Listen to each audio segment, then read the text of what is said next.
Exultet iam angelica turba celorum, exultent divina mysteria. En aquel tiempo dijo Jesús a sus discípulos: Dentro de poco ya no me veréis, pero dentro de otro poco me volveréis a ver. Comentaron entonces algunos discípulos: ¿Qué significa eso de dentro de poco ya no me veréis, pero dentro de otro poco me volveréis a ver? ¿Y eso de me voy al Padre? Y se preguntaban: ¿qué significa ese poco? No entendemos lo que dice. Comprendió Jesús que querían preguntarle y les dijo: ¿estáis discutiendo de eso que os he dicho? Dentro de poco ya no me veréis y dentro de otro poco me volveréis a ver. En verdad os digo, vosotros lloraréis y os lamentaréis, mientras el mundo estará alegre, vosotros estaréis tristes, pero vuestra tristeza se convertirá en alegría. Palabra del Señor.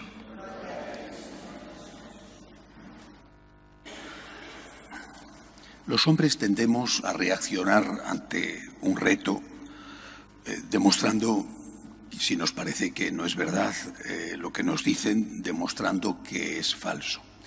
Y en ese esfuerzo muchas veces nos pasamos. Esto sucede con la Iglesia, con nosotros los creyentes. Quizá el mayor problema no está solo en las barbaridades que dicen algunos dentro de la Iglesia. El mayor problema quizá está en que los creyentes somos muy poco creyentes, o nada creyentes incluso. Somos creyentes, pero en la práctica muy poco o nada. Os pongo ejemplos. Tienes un problema de cualquier tipo. ¿Cómo te comportas? ¿Como alguien que no tiene fe? ¿O como alguien que cree que Dios está detrás? Que no entiendes, pero que Él sabe. ¿Cómo te comportas? Muere alguien. ¿Cómo te comportas? ¿Con el dolor natural de la pérdida de un ser querido o con la desesperación del ateo que sabe que no va a verle nunca más? ¿Cómo te comportas? Es decir, si el grado de secularismo se ha hecho ya tan intenso que ha tocado al hueso, es decir, que ha tocado al creyente normal, al que viene a misa, me refiero, de tal manera que delante de los problemas nos sentimos solos y delante de la muerte nos sentimos ciegos, tenemos de verdad un problema gravísimo, un problema espantoso. Nuestros mayores, hasta no hace tanto, tenían una visión distinta de la vida y de la muerte. Una visión completa, diría yo, completa. Primero, nunca se sentían solos. Dios estaba con ellos. Han pasado muchísimo más de lo que hemos pasado nosotros. Yo pienso en mis padres que pasaron la guerra civil y la terrible posguerra. Han pasado mucho más, han sufrido mucho más, han luchado. Y siempre se han sentido acompañados. No entiendo, pero Dios está. No estoy solo. Cosa que nosotros ya no tenemos. Y por otro lado, su visión de la vida era completa. No solamente tenían la visión de la presencia de Dios en su vida, de la divina providencia, y el Sagrado Corazón de Jesús, en vos confío, les sostenía en las calamidades, sino que es que además sabían que, Santa Teresa lo dice de aquella manera suya, en que decía las cosas que le entendía todo el mundo, esta vida es una mala noche en una mala posada. Es decir, esto pasa, son 4 días, la vida es completa. Esto es una mala noche en una mala posada.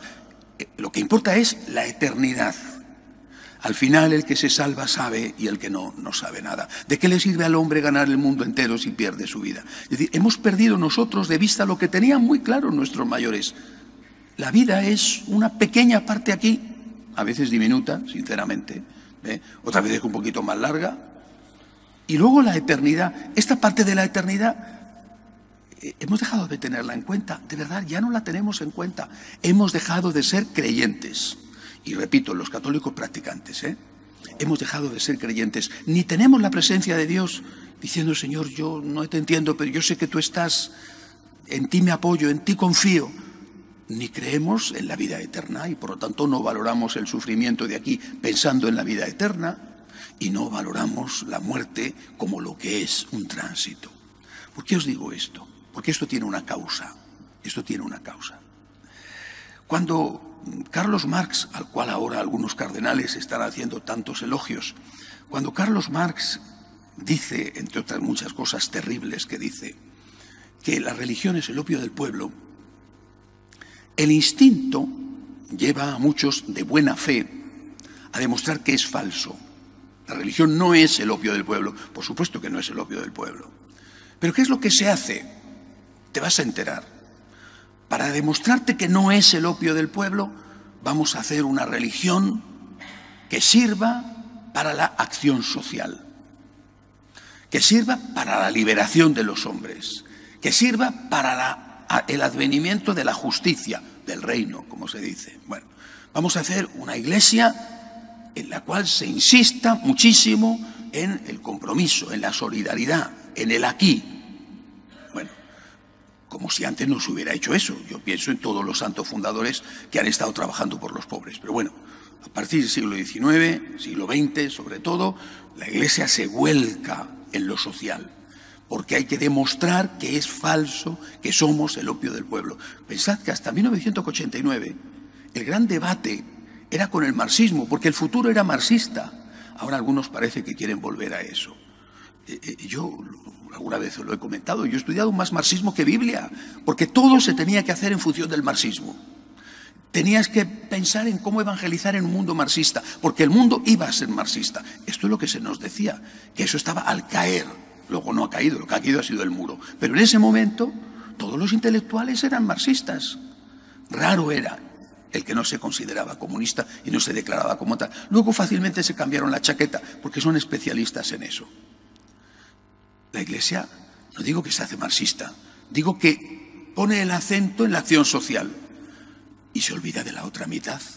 Porque no podías hablar del cielo, porque si hablas del cielo te conviertes en colaborador de los opresores, porque entonces que estás diciéndole a la gente, aguanta, que Dios te dará una recompensa, te va a dar un pisito con vistas a la playa en el cielo si tú aguantas. Cuanto más sufras, mejor te lo pasarás en el cielo. Aguanta aquí las injusticias, aguanta las humillaciones, aguanta los malos tratos, que ya verás cómo Dios te recompensa con un chalecito con vistas maravillosas a las puestas del sol.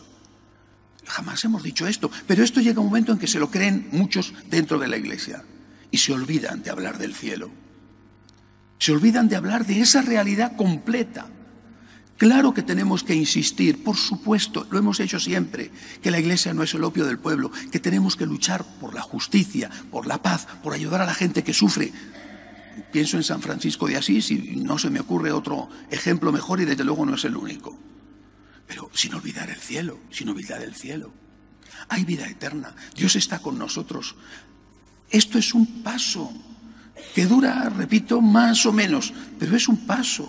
Si perdemos de vista esto, porque estamos pensando solo en el aquí, hemos dejado de ser creyentes. Somos otra cosa. Y de hecho la Iglesia se desliza, llevamos décadas así, se desliza hacia convertirse en una ONG maravillosa, eficaz, generalmente, hay que decirnos siempre, generalmente honesta, generalmente. Pero una ONG, y esto no es una ONG. ¿Por qué os digo esto hoy?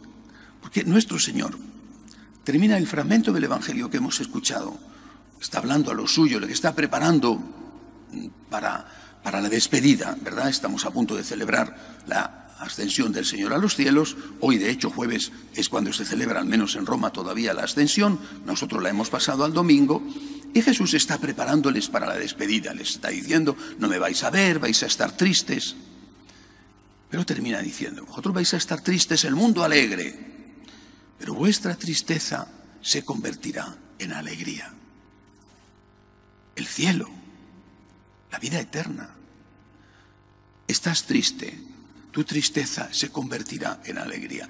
Eso significa que tenemos que inhibirnos, evadirnos drogarnos y por tanto no mirar, no tener en cuenta los problemas del aquí? Pues no. Claro que tenemos que tener en cuenta los problemas del aquí y del ahora, nuestros problemas, los problemas de los nuestros, los problemas de nuestra sociedad, los problemas del mundo. Claro que tenemos que luchar por hacer un mundo mejor. Si es que lo hemos hecho toda la vida, 2000 años llevamos haciendo lo mismo. Repito, ahí están los santos y las fundaciones de los santos. Pero siempre teniendo en cuenta esto. Hay una vida eterna. Hay una vida eterna. Vuestra tristeza se convertirá en alegría. Hay vida eterna. Esto no es más que un paso. Yo muchas veces he reflexionado, por ejemplo, cuando vas a América, pienso, Panamá. Me impresiona ver en Panamá las ruinas de la antigua ciudad que fue quemada por los españoles para que no cayera en manos de los ingleses. Claro, estamos hablando de lo que queda de la antigua ciudad. Había un convento casi en cada esquina. Los cascos antiguos de nuestras ciudades en Madrid. Un convento casi en cada esquina. O una iglesia. ¿Por qué? ¿Por qué? Porque aquella gente, claro que en esos conventos se hacía una gran labor social. Era allí donde se alimentaban los pobres. Pero en esos conventos se hacía otra cosa también. Se rezaba, se cuidaba del alma, se ofrecían las misas por los difuntos.